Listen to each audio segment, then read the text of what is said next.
জোরে বলা যাবে না। আল্লাহ নবী হুজরা শরীফের মধ্যে আছেন, ও যুবকে, ও আমার মুরব্বি বাপ জানেন, আল্লাহ নবী হুজরা শরীফের মধ্যে তাশরীফ খানা গেছেন। আল্লাহ রাসূলের সাহাবী হযরত আবু বকর সিদ্দিক রাদিয়াল্লাহু তাআলা আনহু হিজরতের আগে হযরত ওমরকে ডাকলেন, হযরত ওমরকে ডাকলেন, ও হযরত ওমর, আপনি আমার মেয়ে আয়েশাকে বিয়ে করে নেন, কার সঙ্গে বিয়ে দেবো, কার হাতে তুলে দেবো, আমি আপনার হাতে দিতে পারবো না, আপনি একে বিয়ে করে নেন। হযরত ওমর রাদিয়াল্লাহু তাআলা আনহু জানিয়ে দিন, ও হযরত আবু বকর, আমি আয়েশাকে বিয়ে করব না। হযরত আবু বকর সিদ্দিক হযরত উসমান গনির কাছে গেলেন, ও হযরত উসমান রাদিয়াল্লাহু তাআলা আনহু, আপনি আমার আয়েশাকে বিয়ে করে নেন, কার হাতে তুলে দেবো, কাফেরের সঙ্গে বিয়ে দেবো না, কাফেরের হাতে তুলে দেবো না। হযরত উসমান জানিয়ে দিন, আমি হযরত আয়েশাকে বিয়ে করব না। হযরত আবু বকর চিন্তিত, খুব পরেশান, হিজরতের কদিন আগে কার হাতে দেবো, এই তো অবস্থা। গভীর চিন্তায় রাত্রিরে বাড়িতে ঘুমাচ্ছেন, গভীর রাতে কে যেন বলছেন, আয় আবু বকর রাদিয়াল্লাহু তাআলা আনহু, আয়েশার জন্য চিন্তা হয় রাদিয়াল্লাহু তাআলা আনহা, ছেলে খোঁজা লাগবে না, ছেলে খোঁজা লাগবে না, কালকে ফজরের পরে কি আল্লাহর রাসূলকে বিয়ের প্রস্তাব দেবে। জোরে বললেন, আর জোরে বলা যাবে না।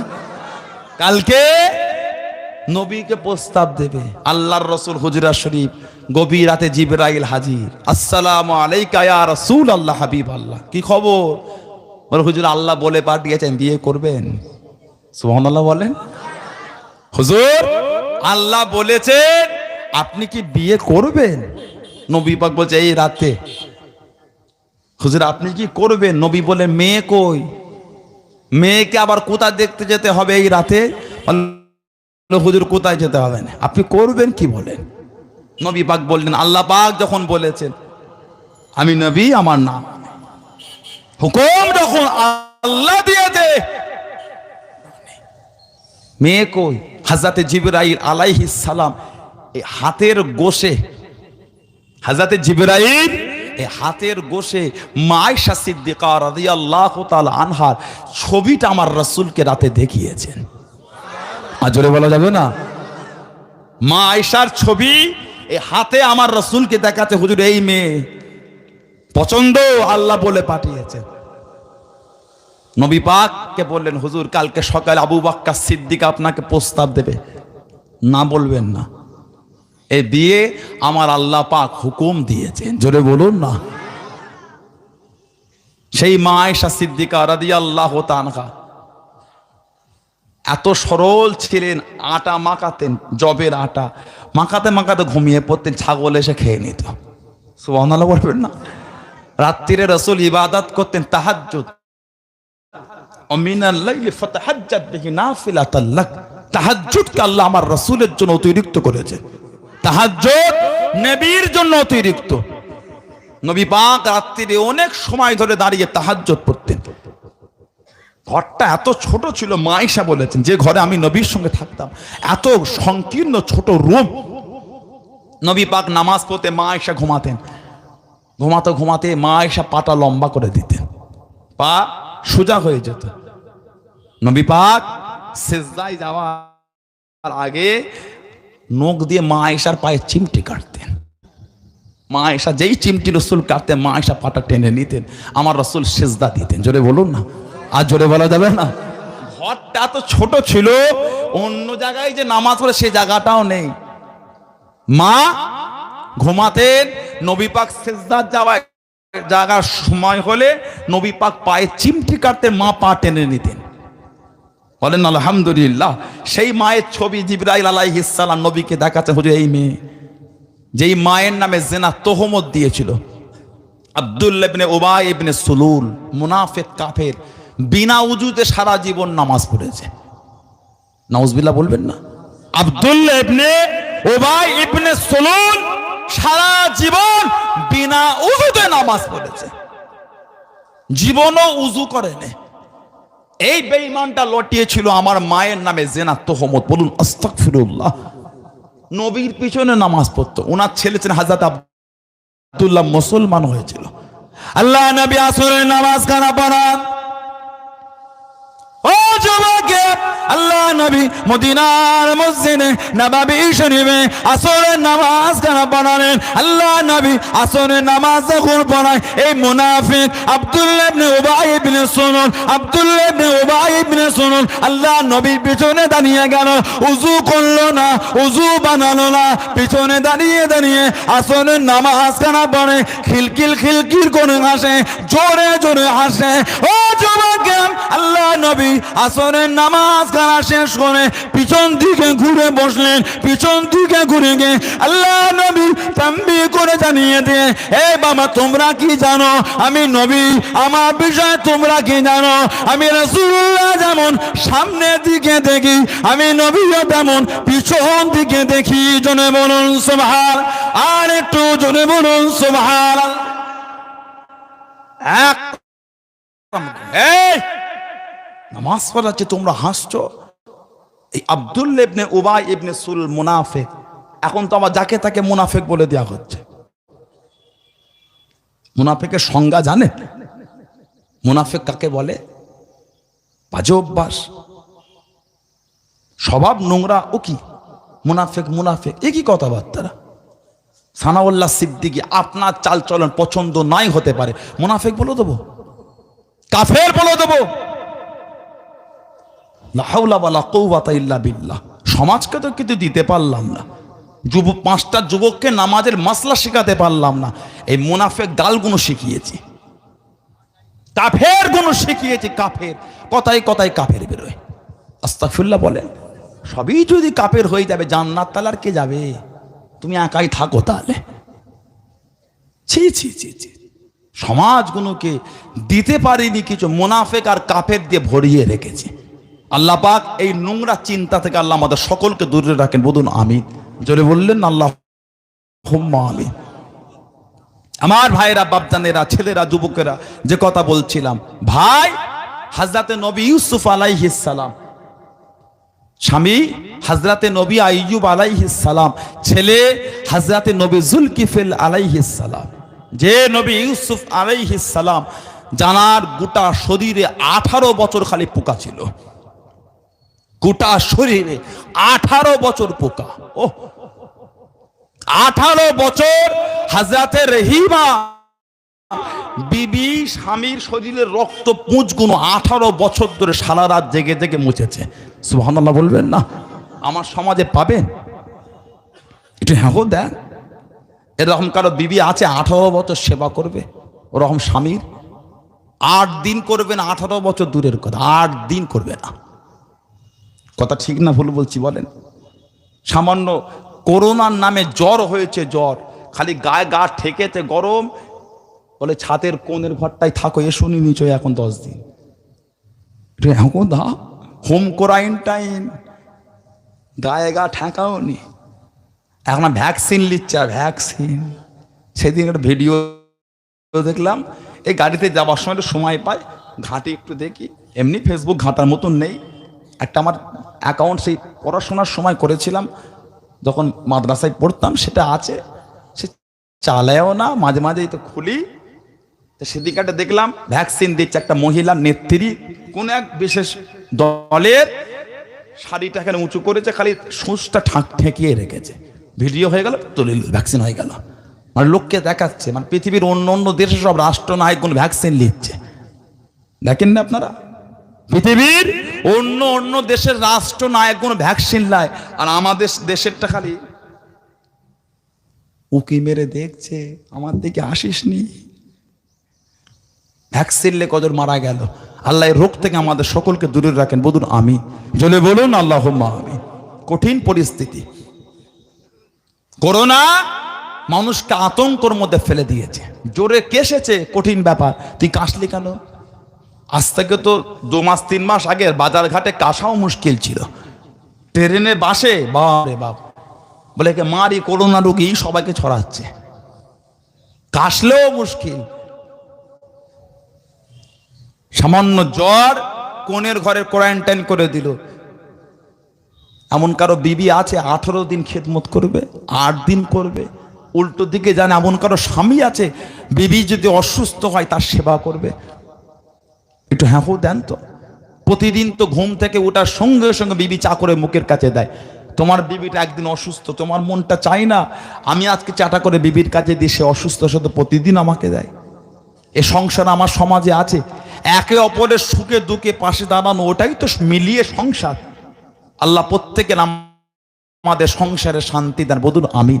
জোরে বলেন আল্লাহুম্মা আমিন। আল্লাহ প্রত্যেকের স্বামী স্ত্রীর মধ্যে ভালোবাসা দেন, বলুন আল্লাহুম্মা আমিন। যেই বাড়িতে স্বামী স্ত্রীর মোহাব্বত নাই ওই বাড়িতে আল্লাহর রহমত নাই। বাইরে সুফি সেজে লাভ কি আছে বলেন তোমাকে?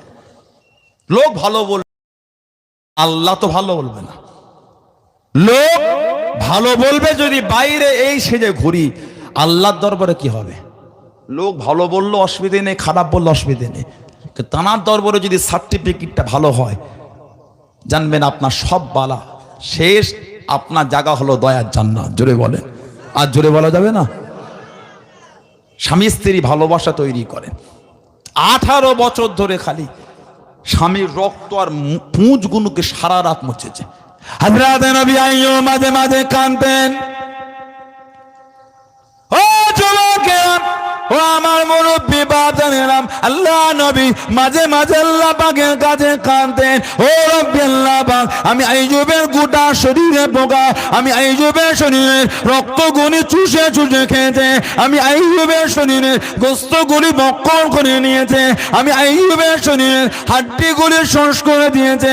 ও রব্বি আল্লাহ পাক, আমি আইয়ুবের কোনো দুঃখ নাই, আমি আইয়ুবের কোনো কষ্ট নাই, আমি আইয়ুবের কোনো মনে ব্যথা নাই। ও রব্বি আল্লাহ পাক, আমি আইয়ুব আপনার কাছে দোয়া চাই, আমি আইয়ুবের রক্ত খাওয়া শরীরে, গোস্ত খাওয়া শরীরে, হাড় শোষ করা শরীরে, আমি আইয়ুব আপনার কাছে দোয়া চাই। ও রব্বি আল্লাহ পাক, আমি আইয়ুবের জবানে পোকা কানা লাগে না, পোকা ভক্ষণ করে না, আমি আইয়ুবের জবানে পোকাটা লাগাবেন না, পোকাকে ভক্ষণ করাবেন না।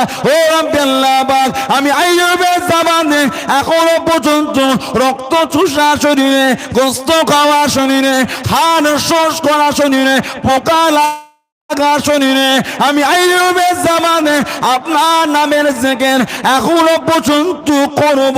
জোরে বলুন সুবহান, আর একটু জোরে বলুন সুবহান। আল্লাহ এই জবানকে আল্লাহ আপনি ভালো রাখবেন। আল্লাহ এই জবান দিয়ে আল্লাহ আপনার নামে জিকির করব।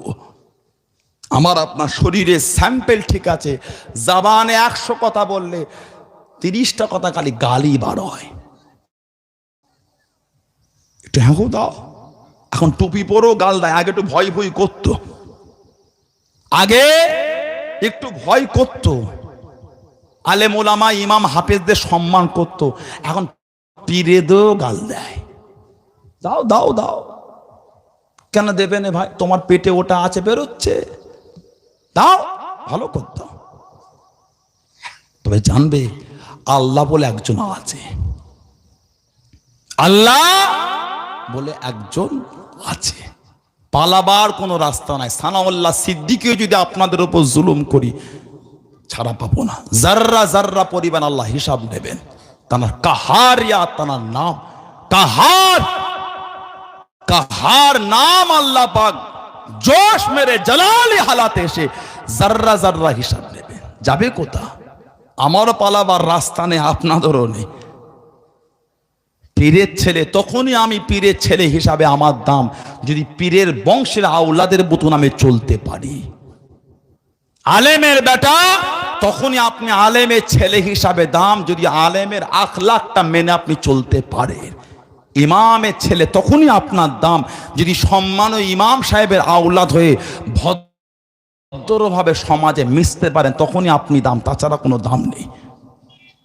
কথা ভুল না ঠিক বলেন? এগুলি অহংকার। সানাউল্লাহ সিদ্দিকী দাদা হুজুরের ঘরে এসেছি, এটা অহংকার নয়, এটা আল্লাহর দরবারে শুকর আমার। আল্লাহ তুমি আমাকে এই ঘরে পাঠিয়েছো। আল্লাহ, কথা ভুল না ঠিক বলছি বললেন? এটাই তো আল্লাহ পাকের দরবারে কবুল, এটাই তো কবুল। আমার ভাইয়েরা, বাপজানেরা, ছেলেরা, যুবকেরা, মুরব্বীরা, হযরত রহিমা বলে ফেললেন, হুজুর আপনি তো আল্লাহর নবী, গোটা শরীর আপনার পোকা। হুজুর একটু আল্লাহকে বলেন না এই পোকাগুলো যেন আমার আল্লাহ ভালো করে দেন। হযরতে নবী আইয়ুব আলাইহিস সালাম বললেন, রহিমা হুজুর, এই শরীরে পোকা লাগার আগে 70টা বছর আল্লাহ আমাকে ভালো রেখেছিলেন। জোরে বলেন, আর জোরে বলা যাবে না? 70 বছর আমি ভালো ছিলাম, সবে পোকাটা গায়ে লেগেছে 7 বছর হয়েছে। এই পোকাটা যেদিন 70 বছর হবে সেদিন আমি আল্লাহকে বলবো, আল্লাহ 70 বছর ভালো রেখেছিলেন, 70 বছর পোকা দিয়েছে, আল্লাহ আমাকে এবার ভালো করে দেন। আজকে আল্লাহকে বলবো না, যেদিন পোকাটার বয়স 70 হবে সেদিন বলবো। কেন? সবে হয়েছে 7, এই 7 বছর পোকা লাগার আগে 70 বছর তো আল্লাহ আমাকে ভালো রেখেছিলেন। সুবহানাল্লাহ বলবেন না? আর জোরে বলা যাবে না? আজকে বলবো না, 70 বছর পোকাটা হলে বলবো। ও গোটা শরীরে পোকা 18টা বছর, সারা রাত ধরে বিবি খালি এ রক্ত আর পুঁজগুলোকে মুছতেন। সকাল হলে জঙ্গল থেকে বার হয়ে গিয়ে গ্রামে গিয়ে লোকের বাড়ি কাজ করে আবার সন্ধ্যার আগে ফিরে এসে আবার স্বামীকে খাওয়াতেন, নিজেও খেয়ে আবার খেদমত করতেন। 18টা বছর করেছেন। নবী আইয়ুব আলাইহিস সালামের 18 বছর সেবা। হযরত রহিমা জঙ্গল থেকে বার হয়ে যান, সারা স্বামীর সেবা করে খিদমত করে জঙ্গল থেকে বার হয়ে যান, লোকের বাড়ি যাবেন, সারাদিন কাজ কাম করে আবার জঙ্গলের মধ্যে ফিরে আসবে, আবার হুজুরের সেবা করবে, আবার হুজুরকে খাওয়াবে, সারা রাত থেকে থেকে স্বামীর সেবা করবে, স্বামীর খেদমত করবে, স্বামীর কাছে থাকবেন। ও যুবকেরা, হযরতে রহিমা 18টা বছরের পরে টুকটুক টুকটুক করে কেটে কেটে যায়, চোখ ভরা পানিলে কানতে কানতে চলে যায়, চোখ ভরা পানিলে কানতে কানতে বার হয়ে যায়। ও রব্বি আল্লাহ পাক, আমি রহিমার পারি না, আমি রহিমার খিদমত করতে পারি না। 18 বছর সেবা করেছি, 18 বছর খিদমত করেছি। ও রব্বি আল্লাহ পাক, সারা রাত জেগে জেগে স্বামীর শরীরের রক্তগুলোকে মুছেছি, পুঁজগুলোকে মুছেছি, আমি রহিমা পারি না। ও রব্বি আল্লাহ পাক, আপনি আমাকে মাফ করে দিন, আপনি আমাকে ক্ষমা করে দিন। দীর্ঘ 18 বছর স্বামীর সেবা করেছি, এই যে আজকে আমি যাব, আজকে যে আমি ফিরে এসে স্বামীর সেবা করব, স্বামীর খেদমত করব, এই যে আমি চলে যাব আর হুজুরের কাছে আসবো না, আর হুজুরের সেবা করবো না, হুজুরের কাছে থাকবো না, কানতে কানতে চলে যায়, চোখ ভরা পানিতে চলে যায়। ও যুবকেরা, সারাদিন কাজ কাম করে সন্ধ্যার আগে জঙ্গলের মধ্যে ফিরে এলেন আল্লাহ নবী হযরত আইয়ুব আলাইহিস সালামকে।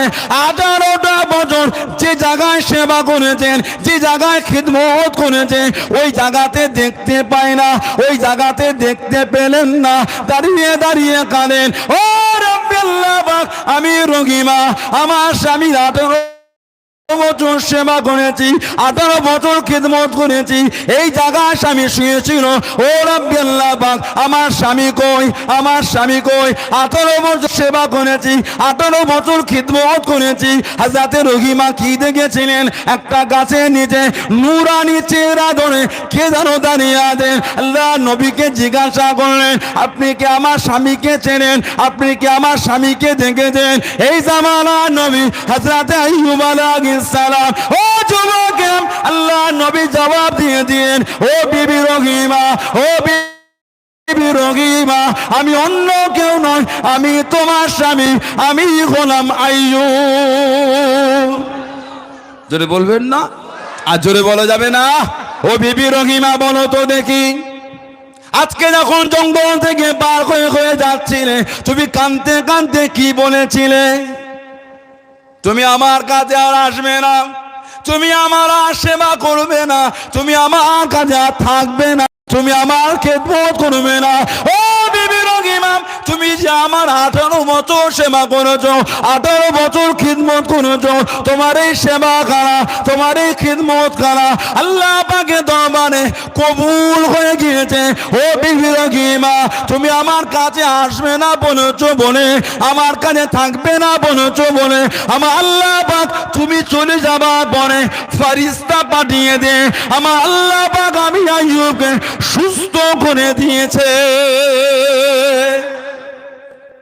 খালি তুমি বলেছো আসবে না, এই যে 18 বছর সেবা করলে আল্লাহ তো খুশি হয়ে গেছে, তুমি যে আমার কাছ থেকে চলে যাবে ওটা আমার আল্লাহ পছন্দ করছেন না। খালি জবান থেকে বলেছো আসবে না, তুমি চলে যাবে এটা আমার আল্লাহ পছন্দ করছেন না। খালি চলে যাবে বলেছো বলে আল্লাহ ফারিস্তা পাঠিয়ে আমার ট্রিটমেন্ট করি আল্লাহ আমাকে সুস্থ করে দিয়েছে। জোরে বলুন, আর জোরে বলা যাবে না? ভালো হয়ে গেলেন। 18 বছর আলালাত বিমার হযরত নবী আইয়ুব আলাইহিস সালাম, গোটা শরীরটায় পোকা। হুজুরকে কেউ জিজ্ঞাসা করলেন, হুজুর কেমন আছেন? সুস্থতার পরে সুস্থতা আল্লাহ পাকের নিয়ামত, বলুন না সুবহানাল্লাহ। আল্লাহ আমাদের সকলকে সুস্থ রাখেন, বলুন আল্লাহুম্মা আমিন। কেন সুস্থতা নিয়ামত? সুস্থ থাকতে পারলে মোমেন মুসলমান বেশি বেশি ইবাদত করো, বেশি বেশি আল্লাহর হামদ, আল্লাহর তারিফ, আল্লাহর প্রশংসা করব, ওটা হলো সুস্থতা, আল্লাহর নিয়ামত। নোংরা কাজের জন্য নয়, ইবাদতের জন্য। নোংরা কর্মের জন্য না, ইবাদতের জন্য সুস্থতা নিয়ামত। 18 বছর আলালাত আল্লাহ ভালো করে দিলেন, খুশি হয়ে গিয়ে আল্লাহ শুকর আদা করে 4 রাকাত নামাজের নিয়ত করলেন। এত কষ্ট আমাদের সমাজে কিছু কিছু আছে দেখবেন, সারাদিন মাঠে ঘাটে ঘোরে, সাইকেল চালায়, বাইক চালায়, দোকানদারি করে, নিজেই দোকানদার, দাঁড়িয়ে দাঁড়িয়ে মাল বিক্রি করে, চেয়ারে বসে করছে, ঘুরছে, মাঝে মাঝে কাঁধে কোদাল নিয়ে জমিতে যাচ্ছে। আর যেই মসজিদে যায় চেয়ার ফেলা আছে কি, আল্লাহু আকবার, নামাজ হবে না, আপনার নামাজ হবে না। সুস্থ মানুষের জন্য ফরজ নামাজের জন্য হুকুম হলো কিয়াম, কেবলামুখী হয়ে পবিত্র জায়গায় দাঁড়ানো, এটা ফরজ। কেবলামুখী হওয়া আর কিয়াম হওয়া, দাঁড়ানোটা ফরজ। সারাদিন ঘুরতে পারলেন, সাইকেল চালাতে পারলেন, আর মসজিদে গিয়ে বিমার। এখন যেন মসজিদগুলো একটা ফ্যাশন হয়ে গেছে, চেয়ার রানিং, সব লাইন দিয়ে চেয়ার, সব টুকটুক করে বসে পড়ছে, এটা চেয়ারের লাইন। কথা বলে না, এটা হ্যাঁ, আমার কথাই কি কষ্ট পাচ্ছেন? বেজার হয় আপনাদের? আচ্ছা ঠান্ডা একটু বেশি বলে ফিউজগুলো একটুখানি লো লো লাগছে, না রে তকবীর, এতে অজা হয় না, এরকম করলে অজা হয় না, না রে তকবীর। সরিয়া এলাকার ভাই কোনো পুরো ঠান্ডা হয়ে গেল, না রে তকবীর, না রে তকবীর, না রে তকবীর, না রে তকবীর। সিলসিলায়ে মুজাদ্দিদুজ্জামান ফুরফুরা শরীফে দাদা পীরের দরবারের মুরিদ মুতাকিদিন গো, না রে তাকবীর, না রে তাকবীর। বলেন আলহামদুলিল্লাহ। আমার ভাইয়েরা, বাপজানেরা, ছেলেরা, যুবকেরা, মুরব্বীরা, সুস্থ মানুষ চেয়ারে বসে পড়লেন। কেন চেয়ারে বসলেন? নিচেই বসেন। যদি আপনার কোমরে যন্ত্রণায় হয় নিচে বসেন, পাটিতে। নামাজের মতন বসতে কষ্ট হয়, বাবু হয়ে বসেন। বাবু হয়ে পা জড়ো করে বসতে কষ্ট হয়, পাটা একটু খেলিয়ে বসেন, কোনো অসুবিধা নেই তো। সেজদা দিতে পারছেন না, নামাজ পাড়িতে বসে ইশারায় পড়েন। চেয়ারেই বসতে হবে কেন? চেয়ারেই কেন বসতে হবে? চেয়ারে বসলে হেমাগতি আসে। নামাজের যে খুজু এবং খুশু, একাগ্রতা এবং বিনয়, যে নামাজের হুকুম, নামাজের শর্তের মধ্যে আসে, নামাজের মধ্যে পুরো মনোযোগ, হুজুরি কলব, আর নামাজ নিজেকে নত করা। আমি গোলামের বাচ্চা, গোলাম, আল্লাহ আপনার সামনে দাঁড়িয়েছে, আল্লাহ আমার মতন গুনাহগার আপনার পৃথিবীর সৃষ্টির মধ্যে কেউ নাই, এই মনের ভাব, নিজেকে নত করা, ওটাই তো নামাজের একটা শর্তের মধ্যে। এবার বলবেন ভাইজান, হুজুর বা বাবাজি, চেয়ারে বসলে তারা নামাজ হবে না। কিছু মানুষ আছে তাদের নিচে বসতে কষ্ট হয়, পায়ের গাঁটে বাত আছে না নাই, কোমরে চোট আছে না নাই, লাঠি নিয়ে নিয়ে মসজিদে যায়, ওই মানুষটার জন্য হুকুমটা ভিন্ন। সারাদিন রাস্তায় হেঁটে হেঁটে ঘুরতে পারলেন লাঠি ছাড়া, কোদাল নিয়ে জমিতে যেতে পারলেন, সাইকেল চালাতে পারলেন, আর মসজিদে গিয়ে চেয়ার। যদি অসুবিধে সামান্য হয় নিচেই বসে পড়বেন, চেয়ার ওইভাবে পড়বেন না। আমার এই কথা শুনে আবার যেন ওই চেয়ারের মুসল্লিদের টিটকিরি দেবেন না, এগুলো আমাদের স্বভাব। নিজেদের পিছনে কেউ তাকায় না, খালি অন্যের ভুল খুঁজে বেড়ায়। নিজেদের দিকে দেখি না, অন্যের ভুল খুঁজি। টিটকির মারে, কে রে কেমন দিল হুজুর, তোর নামাজ হয়নি। আস্তাগফিরুল্লাহ, বাজে অভ্যাস। শরিয়াত কাউকে আক্রমণ করার নাম শরিয়াত নয়। লা ইকরা ফিদ্দিন, দিনের মধ্যে কোনো জবরদস্তি নেই। কেন কেউ অপমান করছে? যদি আমার এই ফতোয়া আপনাদের কারো সন্দেহ হয়, পাশেই তো রাহানা মাদ্রাসা নেই, রাহানা মাদ্রাসায় গিয়ে জিজ্ঞাসা করবে যে সানাউল্লাহ হুজুর বা সানাউল্লাহ বাবা যে এই ফতোয়াটা দিয়েছে এটা কি ঠিক? যদি ভুল হয় আমাকে একটু বলে দেবেন, বাবাজি ওই ফতোয়াটা যে বলেছিলেন ওটা আপনি ভুল বলেছিলেন, তাহলে আমি সংশোধন হয়ে যাব। আমার জ্ঞানে, আমার শিক্ষায়, আমার দীক্ষায়, আমার পড়ায় আমি যতটুকু জেনেছি এটা। যদি আপনি কোনো হাক্কানি আলেমের সান্নিধ্য নিয়ে যদি এর থেকে অন্য কিছু জানেন আপনি আমাকে বলবেন। যদি আমারটা ভুল হয় আমি 5 জায়গায় বলাটা বন্ধ করে দেবো। তবে এই নিয়ে কেউ দ্বিমত করবেন না। আল্লাহ আমাদের সকলকে সঠিকভাবে ইবাদতের তৌফিক দেয়, বলুন আমি, বলেন আল্লাহুম্মা আমিন। হযরতে নবী আইয়ুব আলাইহিস সালাম 4 রাকাতের নিয়ত করলেন, 3 রাকাত পড়েছেন আর উঠতে পাচ্ছেন না যে উঠবেন। 18 বছর আলালাত বিমার, উঠবেন পাচ্ছেন না। আল্লাহর হুকুম হয়ে গেল, এই আমার নবী আর আপনাকে 4-এর জন্য কষ্ট করে দাঁড়াতে হবে না, এই 3-এই আপনি সালাম ফিরিয়ে দেন। আইয়ুব আলাইহিস সালাম 3-এই সালাম ফিরিয়ে দিলেন। আল্লাহ পাকের দরবারে সেই দিনের মাগরিবের সময় এই 3 অঙ্কটা এত পছন্দ হয়েছে আল্লাহ, যেটা আমার আপনার জন্য মাগরিবের 3 রাকাত ফরজ করে দিয়েছেন। জলে বলুন না সুবহানাল্লাহ। কই মাগরিবের 4 নয় তো, কই মাগরিবের 2 নয় তো 3 কেন হলো? সেই দিনের নবী আইয়ুব আলাইহিস সালাম যে শুকরিয়া আদায় করে পড়েছিলেন, সময় ছিল এই মাগরিবের সময়। তিনি 3 পড়েছিলেন, ওই অঙ্ক 3টা আল্লাহ কবুল করে ওই 3টাকে আল্লাহ আমাদের উপর দিয়ে মাগরিবের ফরজ 3 করে দিলেন। জোরে বলেন, আর জোরে বলা যাবে না। এই যে 5 ওয়াক্ত নামাজ, এই 5 জন নবীর সঙ্গে নিসবাত আছে। ফজরের নামাজ আদম নবীর সাথে নিসবাত আছে। 5 ওয়াক্ত নামাজ 5 জন নবীর সঙ্গে নিসবাত। নিজেও নবী, ছেলেও নবী, মেয়ের স্বামীও নবী, নাতি আপনার মেয়ের ছেলেও নবী। আইয়ুব আলাইহিস সালামের আল্লাহ নবী হযরতে মুসা আলাইহিস সালাম বনি ইসরাইলের জামানা জলিলুল কদর নবী। সূরা কাহফের মধ্যে আল্লাহ জিকির করেছে। কোরআন শরীফের মধ্যে আমার নবীর পরে সবথেকে বেশি যেই নবীর কথা আল্লাহ বলেছেন তিনি হলেন হযরতে নবী মুসা আলাইহিস সালাম। বলুন না সুবহানাল্লাহ। 4টে বড় বড় আসমানি কিতাব, তাওরাত, ইনজিল, জাব্বুর, ফুরকান বা কোরআন শরীফ। এই তাওরাত, ইনজিল আর জাব্বুর এই 3টে কিতাবকে আল্লাহ পাক একবারই কমপ্লিট করে নাজিল করেছেন। কেবলমাত্র কোরআন শরীফ যখন যতটুকু প্রয়োজন হয়েছে আল্লাহ পাক ততটুকু দিয়েছেন। জোরে বলবেন না। তাওরাত, ইনজিল আর জাব্বুর এই 3 আসমানি বড় বড় কিতাব আল্লাহ পাক কোনো একটা নির্দিষ্ট জায়গায় ডেকে আল্লাহ দিয়েছেন। কেবলমাত্র কোরআন শরীফ আমার নবী যেখানেই যাচ্ছেন জিবরাইল ওহিনে সেখানে যাচ্ছেন। জোরে বলেন, আর জোরে বলা যাবে না।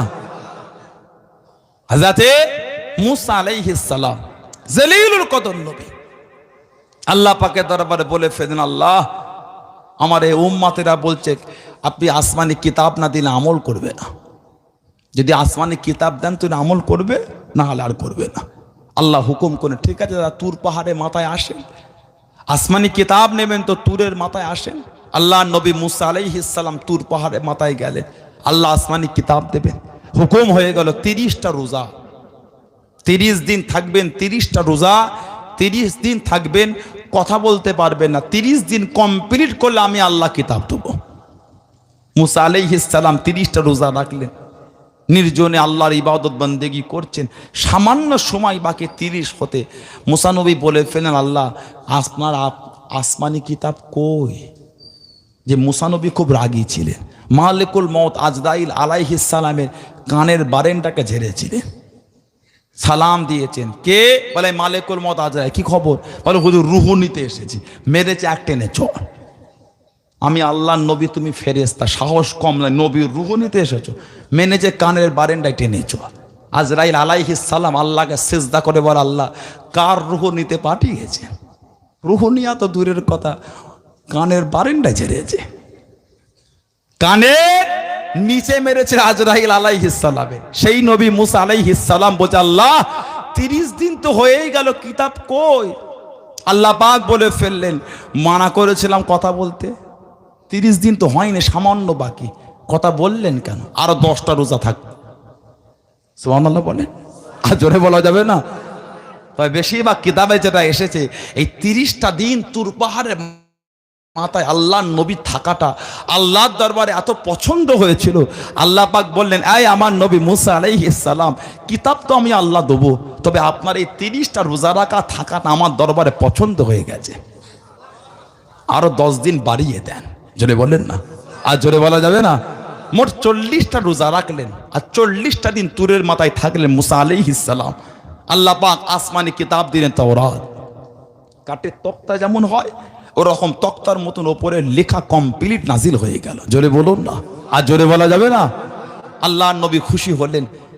এই কিতাবটা কাঁধে করে তুলেবেন, নিচই নামবেন, এত ভারী তুলেছেন শিরা ছিঁড়ে যাবার কাম।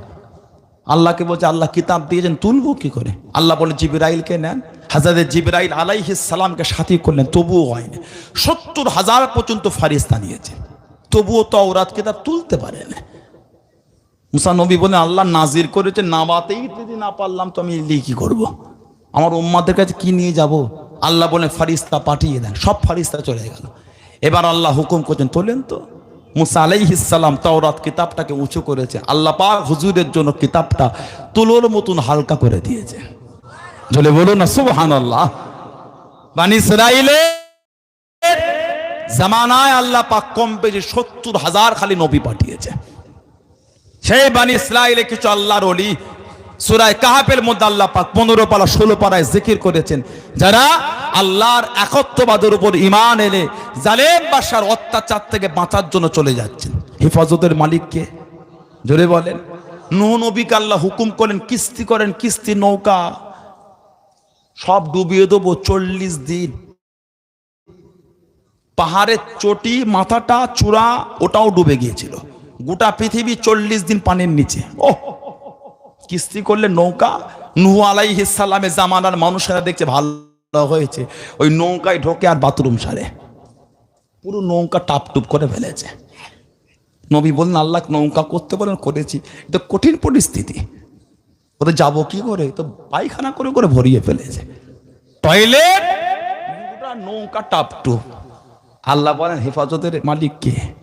আল্লাহ। আল্লাহ রোগ দিয়ে দিলেন, রোগ। নূহ আলাইহিস সালামকে বলে দেন, এই রোগ থেকে বাঁচার জন্য ওই নৌকায় ডুবুট কাটতে হবে। যারাই ভরিয়েছে তারাই ডুবুট কাটে। নৌকায় ডুবুট কেটে উঠলেই রোগ ভালো হয়ে যায়। নৌকা ফাঁকা, চকচক করছে একদম, গায়ের গুণও টেনে টেনে গায়ে মাকে। আল্লাহর হুকুম হলো, নূহ আলাইহিস সালাম 1 তারিখে হেঁটে হেঁটে যাচ্ছিলেন, রাস্তার কিনারায় দেখে ছোট্ট পাড়া গুমটি, বুড়ি মেয়ে, আবেদা জাহেদা সালেহা মেয়ে। আল্লাহ নবী বলে, এই মা, এই জামানার নবী আমি। কি করো? বলে, হুজুর আমি আল্লাহর ইবাদত। তো শুনেছি হুজুর দুনিয়া না ডুববে, আল্লাহ ডুবাবেন, হুজুর আমাকে একটু সাথে করে নেবেন। হুজুর আল্লাহর হুকুম হয়ে গেল, ও যুবক, আল্লাহর হুকুম জারি হয়ে গেল, গোটা দুনিয়া খানা ডুবে গেল, গোটা দুনিয়া প্লাবিত হয়ে গেল, গোটা দুনিয়াটা পানি টই টই করে, গোটা দুনিয়া প্লাবিত হয়ে গেল। আল্লাহ নবী হযরত নূহ আলাইহিস সালাম সাথী সঙ্গীদের করে কিস্তিতে উঠে গেলেন, নৌকাতে উঠে গেলেন। ও যুবক, 40টা দিন নৌকা পানির উপরে বাসে, গোটা দুনিয়া খানা পানির নিচের মধ্যে চলে গেল। হযরত নবী নূহ আলাইহিস সালাম পানির উপর যখন ভাসে, হুজুর মনে পড়ে গেল সেই বুড়ি মেয়েটা আমাকে বলেছিলেন, আল্লাহ পাকের নবী, ও আল্লাহ পাকের নবী, হুজুর আমাকে সাথে করে নেবেন, হুজুর আমি বুড়ি মেয়ে কোথা যাব, হুজুর আমাকে সঙ্গে করে নেবেন। আল্লাহ নবী নৌকায় বসে বসে কাঁদে, আল্লাহ পাক আমাকে বলেছিল হুজুর আমাকে সাথে নেবেন, হুজুর আমাকে সঙ্গে নেবেন। আমি নূহ তো মনে করতে পারি না, আমি নূহ টানতে পারি না। ও যুবকে আল্লাহ পাক যে কিস্তি কারা যদি পাহাড়ের কিনারায় লাগিয়ে দিয়ে দুনিয়াটা শুকিয়ে গেল, পানিটা কমে গেল, আল্লাহ নবী হযরত নূহ আলাইহিস সালাম নৌকা থেকে নেমে চলেন গুমটির কাছে ছুটে গিয়ে দাঁড়িয়ে গে চোখ বাড়া পানিলে আল্লাহ নবী ডাক দিতে লাগলেন, আল্লাহ নবী ডাকতে লাগলেন, ও যুবকে ভিতর থেকে আওয়াজ আসতে লাগে, আল্লাহ পাকের নবী ও হযরত নূহ আলাইহিস সালাম আল্লাহর কি হুকুম হয়ে গিয়েছে, আল্লাহর কি আইন হয়ে গিয়েছে, দুনিয়াটা কি ডুবে যাবে, হুজুর আমাকে নিতে এসেছেন, হুজুর আমাকে সাথে করে নেবেন সেই জন্য কি এসেছেন, নৌকাতে নেবেন বলে কি এসেছেন, আল্লাহর কি আইন হয়ে গেল, আল্লাহর কি আইন জারি হয়ে গেল, দুনিয়াটা ডুবে যাবে, দুনিয়াটা প্লাবিত হয়ে যাবে।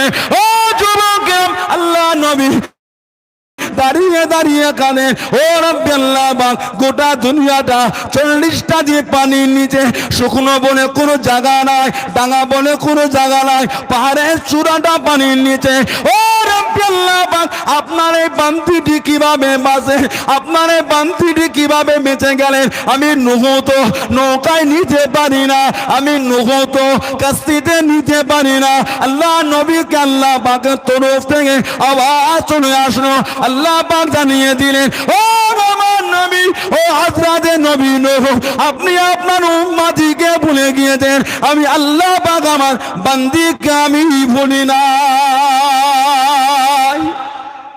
জোরে বলবেন না, আর জোরে বলা যাবে না। আপনি আপনার উম্মতিকে ভুলেছেন, আমি আল্লাহ আমার বান্দিকে আমি ভুলি না। পানির ওপর আমি আল্লাহ আইন করেছিলাম, ওই বুড়ি মেয়ের বাড়ি চতুর্দিক থেকে পানি বর্ডার হয়েছিল, ভেতরে পানি আসে না। জোরে বলবেন না, আর জোরে বলা যাবে না। আমাদের বাঁচাবেন কে? আল্লাহর উপর তাওয়াক্কুল করে বাড়ি থেকে বেরোবেন, বিসমিল্লাহে তাওয়াক্কালতু আলাল্লাহ লা হাওলা ওয়ালা কুওয়াতা ইল্লা বিল্লাহ, সমস্ত রকম বিপদ আপদ থেকে আল্লাহ আমাদের গার্ড করে দেবেন।